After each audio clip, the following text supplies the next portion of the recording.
克什米尔上空战火再起，印度与巴基斯坦冲突震动全球。印度空军对巴控克什米尔和巴基斯坦本土9处目标发动飞弹袭击。大家好，这里是金哥军事。一不留神又见证历史了。2025年5月7日凌晨，印巴空中激烈交锋，双方出动了125架战机，交战约1个半小时。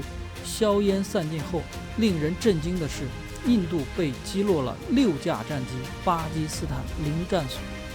印度被击落的战机分别是3架法国造的标风和俄罗斯造的1架苏30、1架米格29和1架以色列造的苍鹭无人机。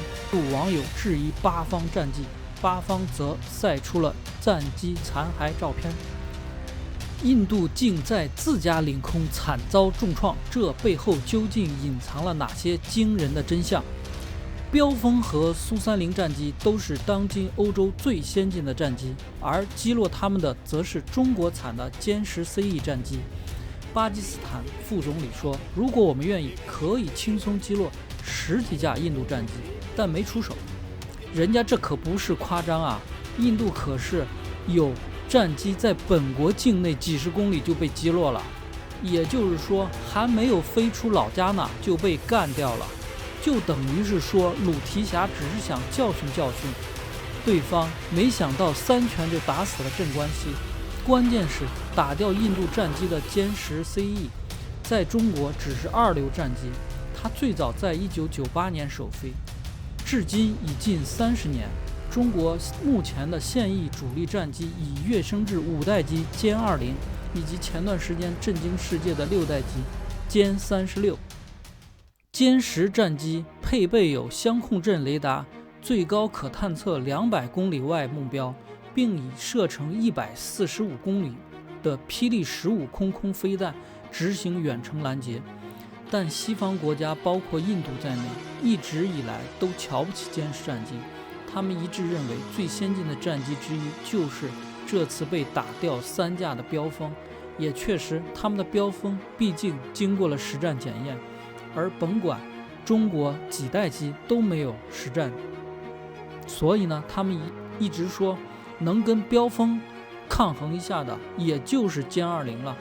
但现在歼20的主爷爷上阵了，一下就干掉了3。关键是印度空军也不是吃素的，除了个别军事大国外，印度空军完全碾压其他国家。而法国卖给印度的这批标风战机，不但不是国际惯例的阉割版，还是加强了很多先进装备的加强版。所以呢，它卖给印度的价格是歼10的好几倍，2.88亿美元一架。而现在让巴铁零战损干掉了3，9亿美元就干没了。关键是换走这9亿美元的还不是一架价值几千万美元的歼10，而是几发霹雳15飞弹。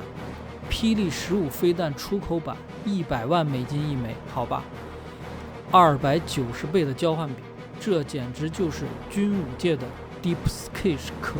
不仅如此，中国还有最新的霹雳17飞弹，射程更高达400公里。就单独一架战机而说，标风战机的数据并不比歼10 C 差，那为什么被歼10 C 击落呢？原因又在哪里呢？当以标风战机领头的80多架印度战机逼近时，立刻就被巴基斯坦地面的红旗9地空导弹的侦测雷达锁定，通过数据链将信息资料发送给歼10和 ZDK-03 预警机。此时因为距离太远，歼10 C 的雷达无法锁定标风战机，随由可以探测400公里的预警机接手追踪，再指导歼10 C 发射霹雳15导弹，并引导飞弹飞向标风战机。此时标风战机还在逃逸地面的红旗9雷达锁定，躲避的方法很标准，训练也很成熟，但被另一个方向打过来的霹雳15飞弹击落。打个比喻，本来左勾拳打过来了，他躲闪左勾拳，没想到右勾拳打过来了，一下把他打挂了。这套战术是第一次在实战中出现，可谓左拳诱敌，右拳致命，开创了数据链协同作战的新格局，让军事专家都叹为观止。那么，印度空军是否也能复制这种战术进行反击呢？答案是否定的。印度标风战机是法国造，搭载的是英国的流星飞弹，预警系统依赖的是以色列的费尔康型战机，地面的防空却仰赖的是俄罗斯的 S-400地空导弹。多元武器系统互不兼容，无法形成统一的数据链，难以构筑类似的协同数据链网络。南亚地区的紧张局势是否会因此进一步升级？两国领导人又将如何收场？这场冲突的后续将如何发展？究竟是继续升温，还是快速降温？最后的胜负又会落在哪一方？一切的悬念令人闭息以待。感谢大家收看本期视频，别忘了订阅、点赞，我们下期再见。